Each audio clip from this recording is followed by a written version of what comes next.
নমস্কার বন্ধুরা, আমি সোমা গোপালের হেসেল চ্যানেলে আপনাদের সবাইকে স্বাগত জানাই।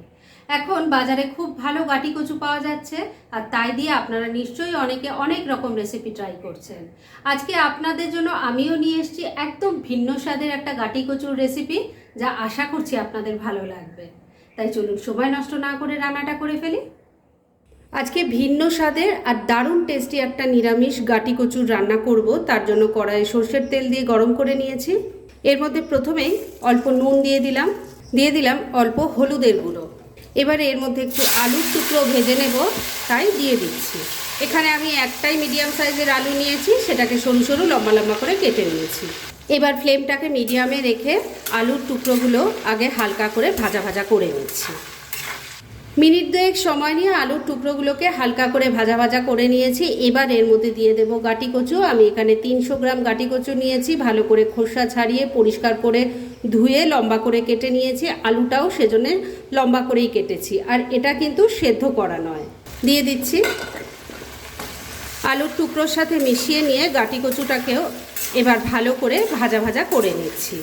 বন্ধুরা, আপনারা আমার রেসিপি দেখার সাথে সাথে আমার ফেসবুক পেজ গোপালের হেসেল, তাতেও ভিজিট করতে পারেন। ডেসক্রিপশন বক্সে লিংক দেওয়া আছে। মিডিয়াম ফ্লেমে রেখে 3-4 মিনিট সময় নিয়ে আলু আর গাটি কচু খুব ভালো করে ভাজা ভাজা করে নিয়েছি। এবার তুলে নিচ্ছি। এইভাবে গাটি কচু একটু ভেজে নিয়ে যদি রান্না করেন, তাহলে এর যে স্টিপারি ব্যাপারটা থাকে সেটাও চলে যাবে, আর খেতেও কিন্তু খুব টেস্টি হবে। আলু আর গাটি কচুর টুকরো তো ভেজে তুলে রেখে দিয়েছি। আর এবার এই রান্নার আরেকটা মূল উপকরণ নিয়ে নিয়েছি, সেটা হলো ছোলার ডাল। এখানে 1 কাপ পরিমাণ ছোলার ডাল আছে, আর এটাকে আমি সারা রাত জলে ভিজিয়ে রেখেছিলাম। এবার এটা বেটে নেব। ডাল বেটে নেওয়ার জন্য মিক্সির জারের মধ্যে দিয়ে দিয়েছি, আর এর সাথেই দিয়ে দিচ্ছি 2টো কাঁচা লঙ্কা। এবার এটাকে বেটে নেব, তবে চেষ্টা করবেন শুকনোই বাটার।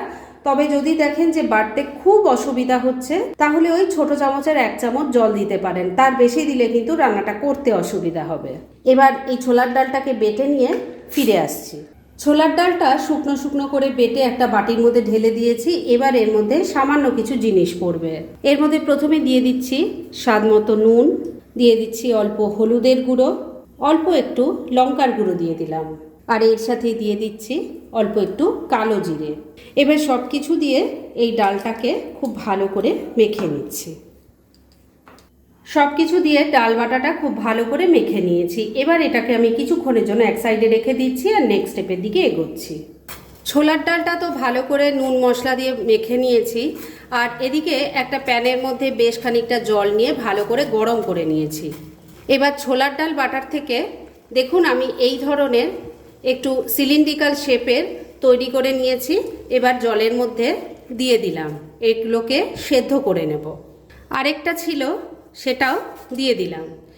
এগুলো দেওয়ার পরে পরে কিন্তু একদম নাড়াচাড়া করতে যাবেন না, তাহলে কিন্তু ভেঙে যাবে। এটা কখন হয়ে গেছে বুঝতে পারবেন, সেটা অবশ্যই আমি বলে দেব। এখন আপাতত এটা মিডিয়াম ফ্লেমে 3-4 মিনিট বয়েল করে নিচ্ছি। আর যতক্ষণে এই ছোলার ডালের মুইঠাগুলো বয়েল হচ্ছে, ততক্ষণে এই রান্নার মশলা বানিয়ে নিচ্ছি। কি কি দিয়ে বানাচ্ছি সেটা দেখিয়ে দিই। এখানে আছে 1 চামচ গোটা জিরে, 1 চামচ গোটা ধনে, 3টে কাঁচা লঙ্কা রেখেছি, আর এর সাথে নিয়েছি ছোট ছোট 4 টুকরো আদা। ঝালটা কিন্তু অবশ্যই আপনারা নিজেদের টেস্ট অনুযায়ী দেবেন। এগুলো সব কিছু একসাথে মিশিয়ে প্রথমে শুকনো গুঁড়ো করে নেব, আর তারপর পরিমাণ মতো জল দিয়ে বেটে একটা মিহি পেস্ট তৈরি করে নিচ্ছি। মিনিট 4 সময় নিয়ে ডালের মুইঠাগুলো বয়েল করে নিয়েছি। এখন দেখুন এগুলো জলের ওপর ভেসে উঠেছে এবং এগুলো সুন্দর শক্ত হয়ে গেছে। এবার কিন্তু এটা আর ভেঙে যাওয়ার কোনো চান্স নেই। এবার তাহলে আমি জল থেকে এটাকে নামিয়ে রেখে ছোট ছোট টুকরো করে কেটে নিচ্ছি। আর যে জলটা থাকবে, এই জলটা কিন্তু ফেলে দেবেন না, পরে কাজে লাগবে। তাহলে এই কাজটা সেরে নিয়ে ফিরে এসে নেক্সট স্টেপ দেখাচ্ছি। সেদ্ধ করে নেওয়া ছোলার ডালের মুইঠাগুলো দেখুন টুকরো করে কেটে নিয়েছি। আর এবার আলু কচু ভাজার পর যা তেল আছে তার মধ্যেই বাকি রান্না করব। এর মধ্যে প্রথমে টুকরো করা পিসগুলো ভেজে নেব, তাই দিয়ে দিচ্ছি। প্রথম ব্যাচের কয়েকটা টুকরো ভাজার জন্য বসিয়ে দিয়েছি। এগুলোকে এবার মিডিয়াম ফ্লেমে রেখে উল্টে পাল্টে লাল লাল করে ভেজে নিচ্ছি।